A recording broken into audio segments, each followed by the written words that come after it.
Good morning, everyone.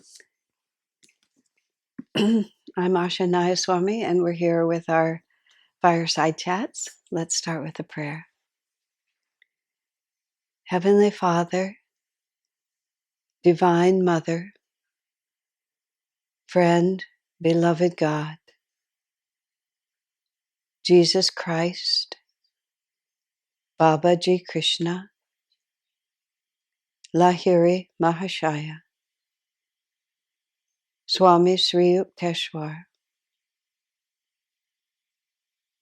Beloved Master Paramhansa Yogananda, Saints of all religions, dearest friend and guide Swami Kriyananda, humbly we bow at thy feet. Help us to understand on ever deeper levels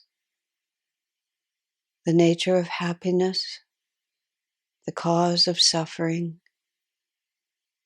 and the path that leads to freedom from all the opposites into eternal awareness of thy love and thy bliss. Om. Peace. Amen.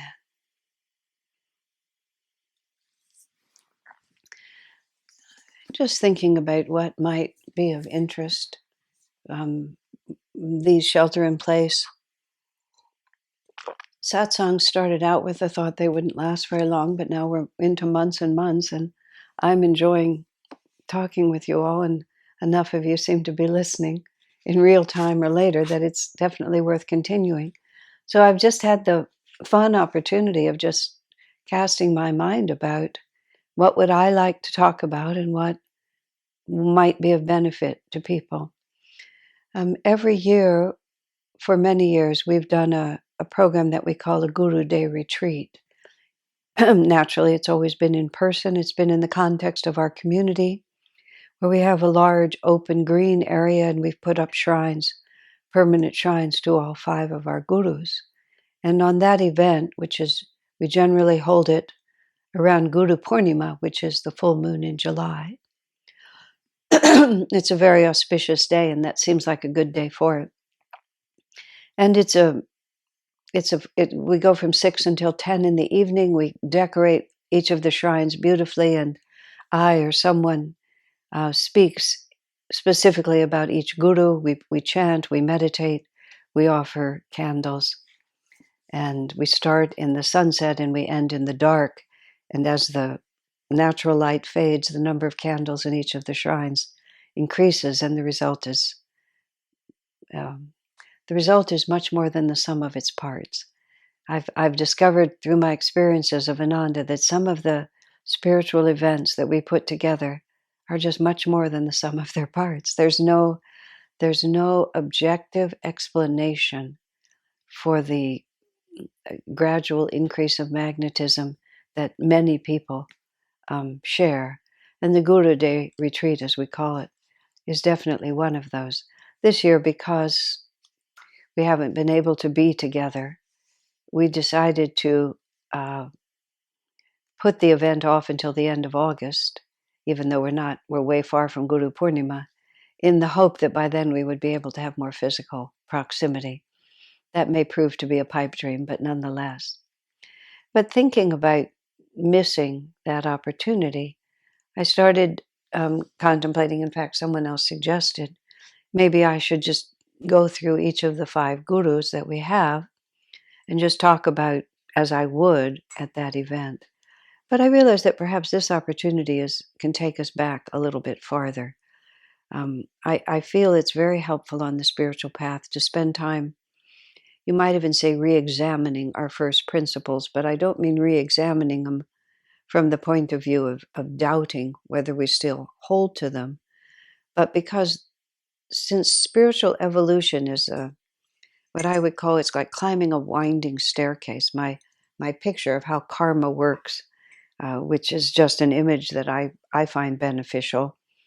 If we think of the spine and we think of the chakras located in the spine, as a vertical tube, there's many other things you can say about the chakras, I find every time I use an image for the chakras, I say, well, this image will work for this point. But then there'll be other aspects that you have to flip the image in some way.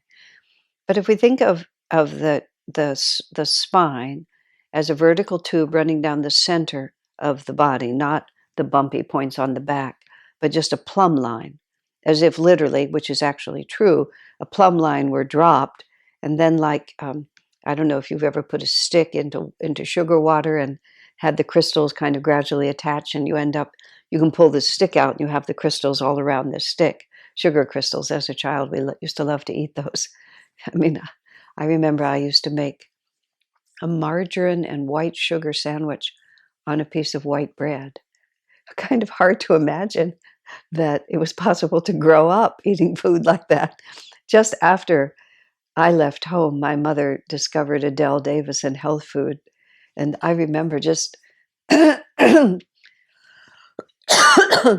how deeply and profoundly she apologized to my brother and myself for having fed us like that. But I do remember spreading the margarine and sprinkling the white butter and then folding the white sugar and then folding the thing in half. Well, anyway, back to the spine. But the way that there's a center point of magnetism and the energy collects around it. And that's exactly literally how our physical bodies are created. The sperm and ovum unite. The first thing that happens is the energy of the jiva, which is the individual self, creates something that looks like a matchstick or like a little match, except tinier than that, which is the spectrum of the spine, from the top of the head to the base of the spine. It's interesting to realize that a human being can have no limbs, no arms, and no legs, but you can't be smaller than the base of the spine to the top of the head and still live. If any of that is impinged upon, then life is unsustainable. The top of the head comes off, but the bottom of the spine comes off. There's no life anymore. But the arms and legs are completely superfluous because the life force is defined by that spine. So thinking of that spine going down the center as the plumb line, we tend to think of spiritual progress.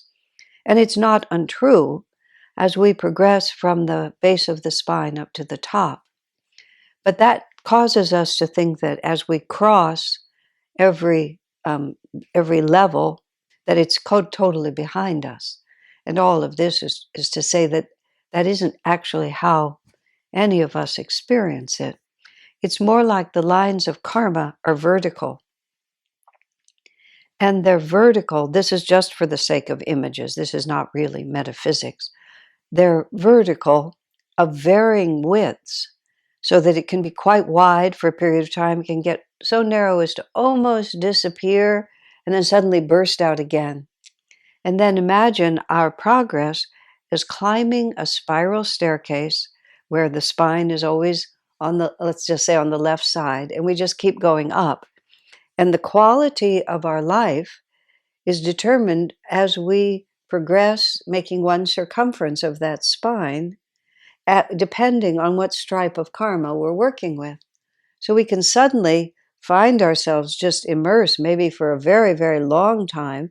And of course, we don't walk at the same pace around it. So sometimes the karma itself slows us down, a huge stripe of karma. And then it seems to end. We'll go into something else. Maybe it gets really narrow for a while, but sooner or later, we almost invariably meet the same thing again. And so it's very wise to be humble about our spiritual progress and also to not declare, well, I've learned that lesson. Whenever I hear someone say that, it always just makes me a little bit nervous. And I prefer to say I've made progress. I'm certainly able to handle that better than I was. But oftentimes, we just don't know on what deep levels energy exists within us. Someone wrote to me just in the course of, you'll have to excuse me, this is one of those mornings.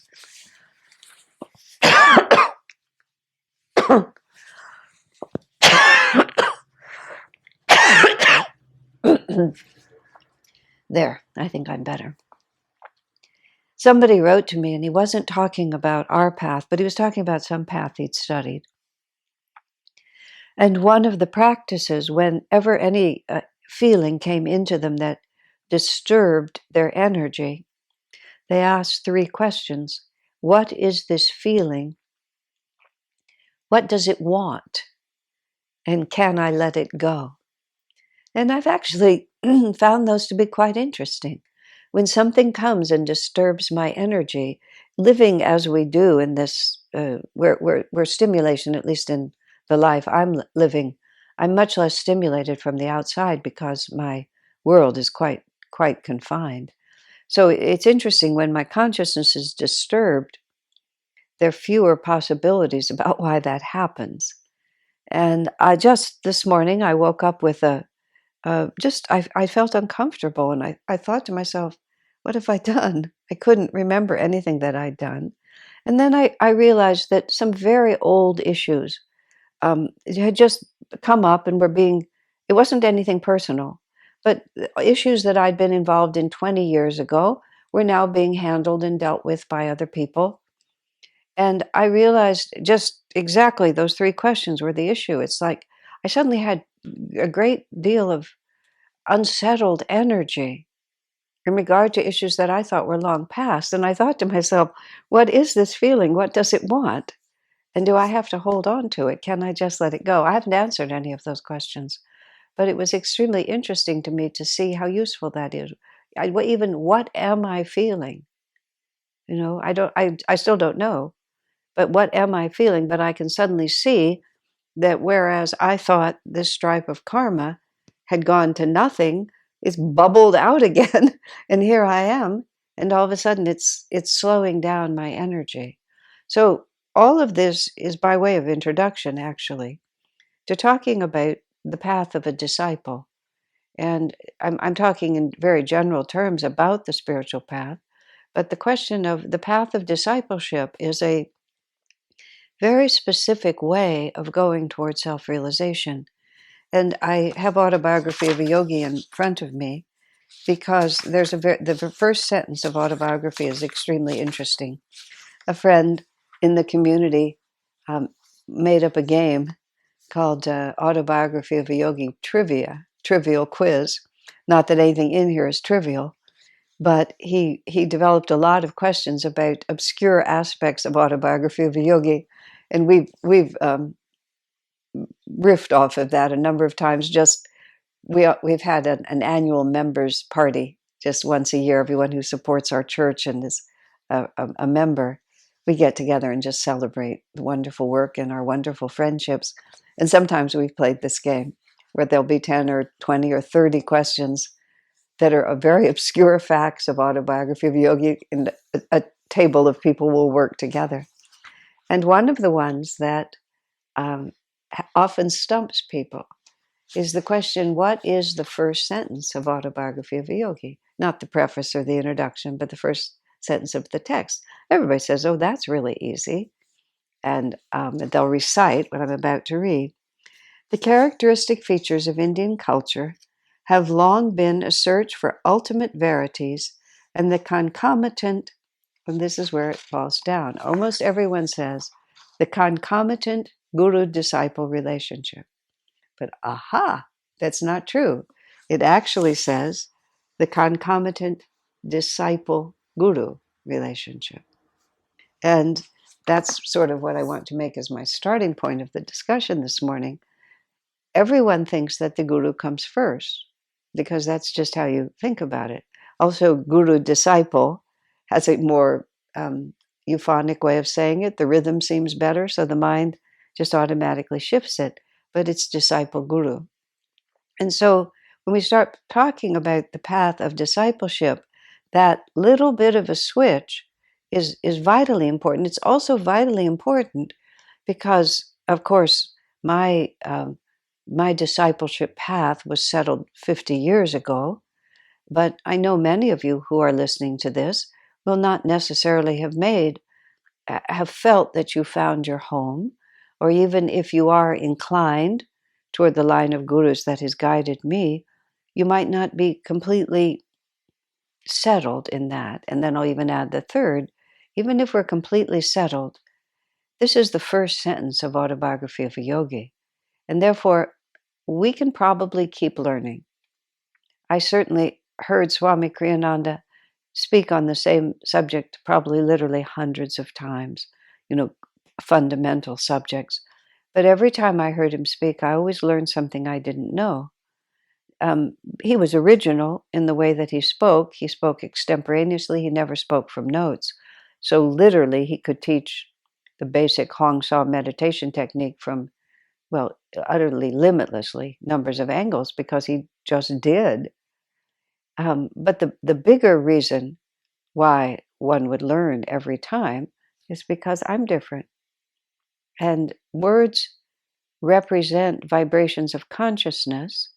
And so we hear words according to the vibration of consciousness that we're able to receive.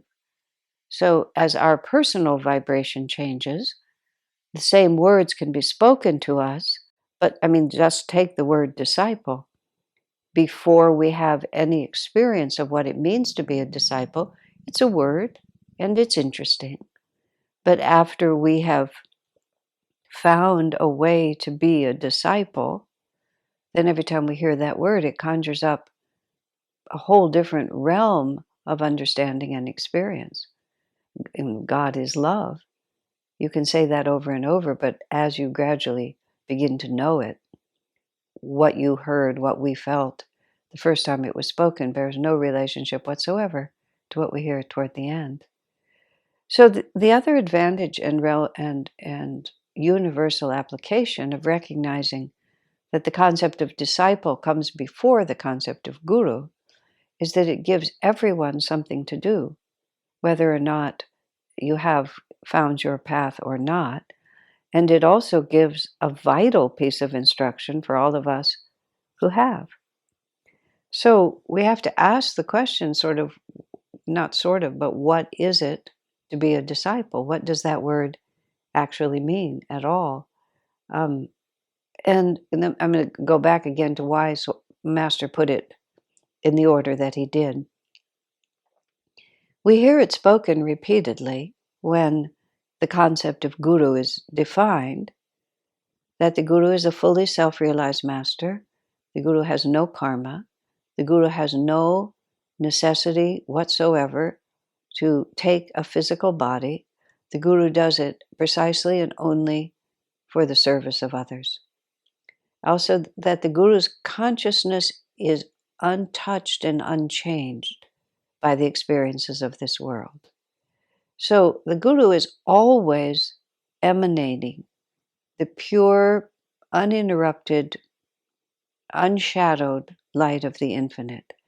Now, what makes the guru appear to be acting different in different circumstances is entirely what that situation is able to receive of who he is, not who he is.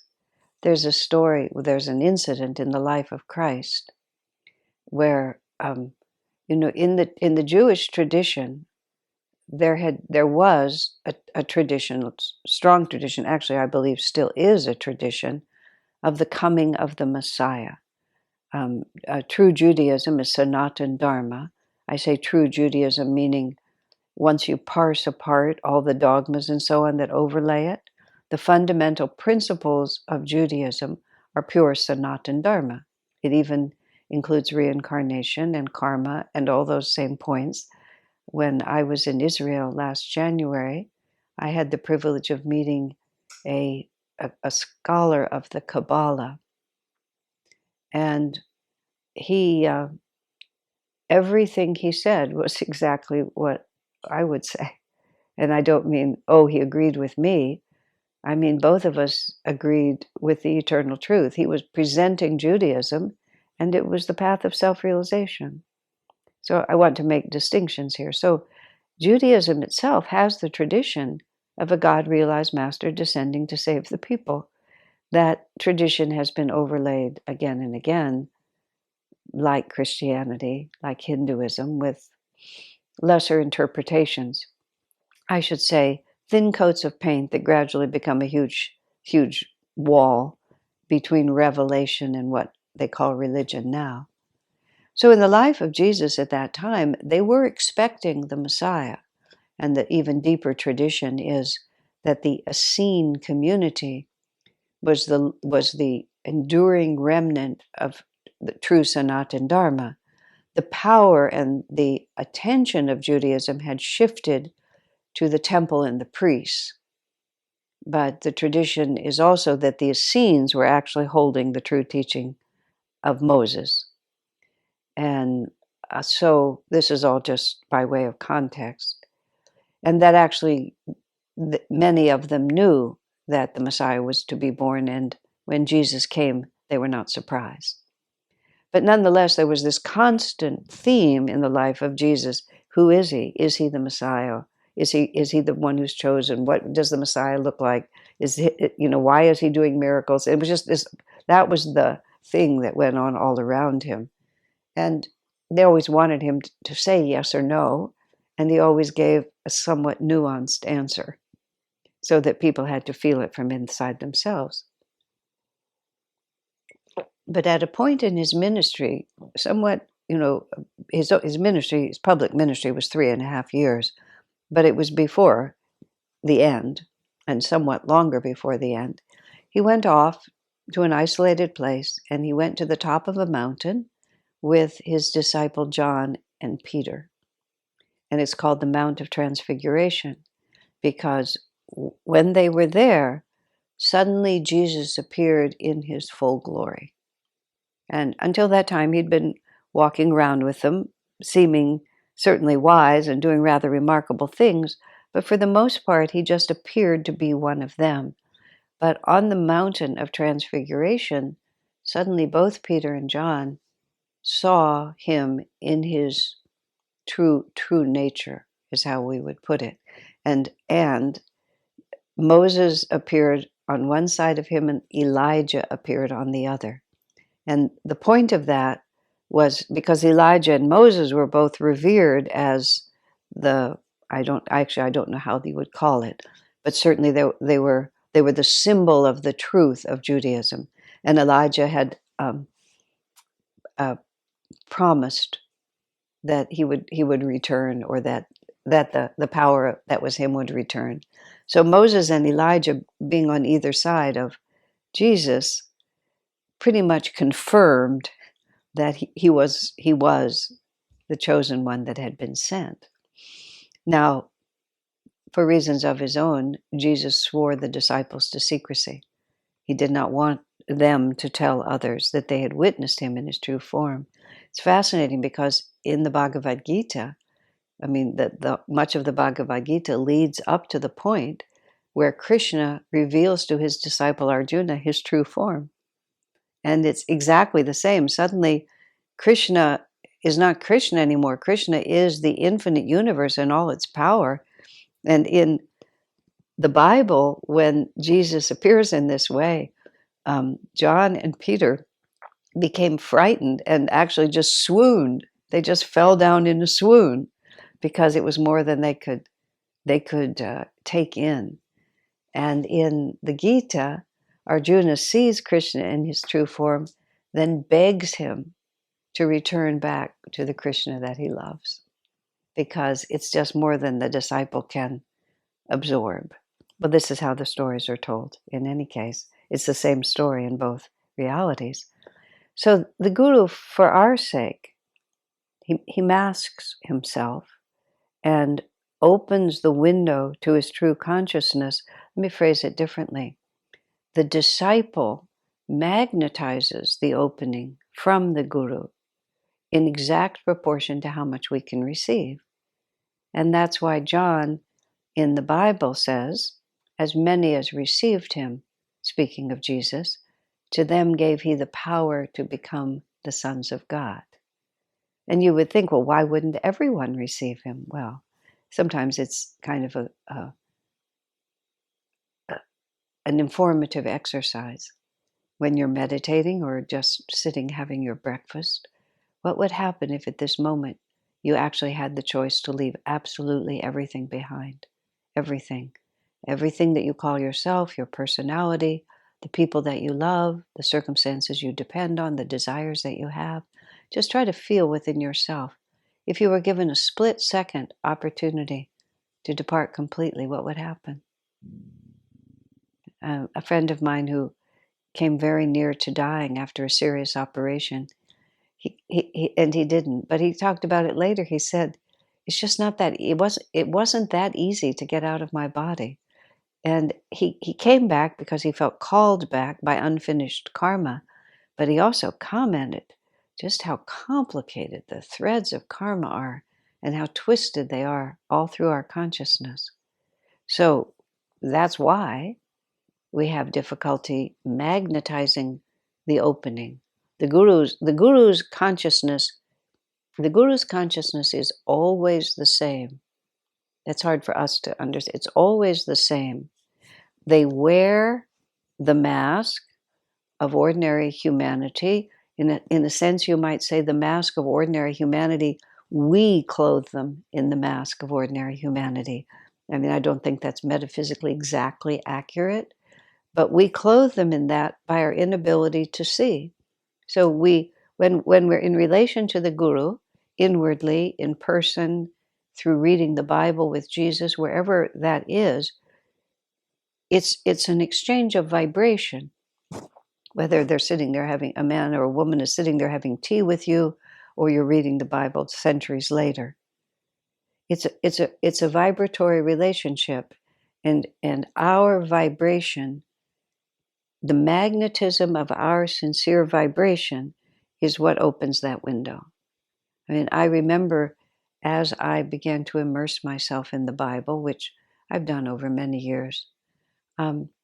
There have been times, and by no means always, but there have been times when I suddenly could realize why devotees of Jesus can just read the Bible again and again and again and again, because Jesus lives in that book. But other times I just turn the pages. It's a good story. I find the passage that I want and I pull it out. But other times I'm sitting there and I'm sitting there with Jesus. Even just now, I mean, I've read Autobiography of a Yogi how many different times.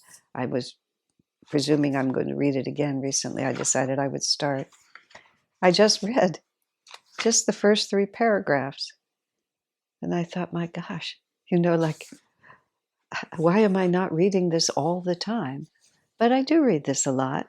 And sometimes it's a book and sometimes it's not. Now, this is the path. This is why the disciple-guru relationship is the search for ultimate verities and the concomitant. Concomitant, is that the word? Let's see. Concomitant, meaning one can't exist without the other, or one leads to another, whatever it exactly means. If we're looking for truth, we have to start by becoming disciples, because until we are willing to shift our vibration, until we become committed to shifting our vibration from its extraordinarily ordinary preoccupations with life, it doesn't matter. The Guru can be standing right in front of us and we just won't know who he is. I mean, not everyone followed Jesus. And in fact, some people put him to death. I mean, far from perceiving him as John and Peter did on the mountain, they thought he was a brigand and needed to be killed. It had nothing to do with Jesus. His consciousness was untouched by all of it. That's why the relationship is disciple-guru. And so what I will explore for a while here is just, what does it mean to be a disciple? What is the path of discipleship? Because if we can really unlock that and draw it deep into our hearts, then it will give us enormous power and strength as we go forward toward God realization.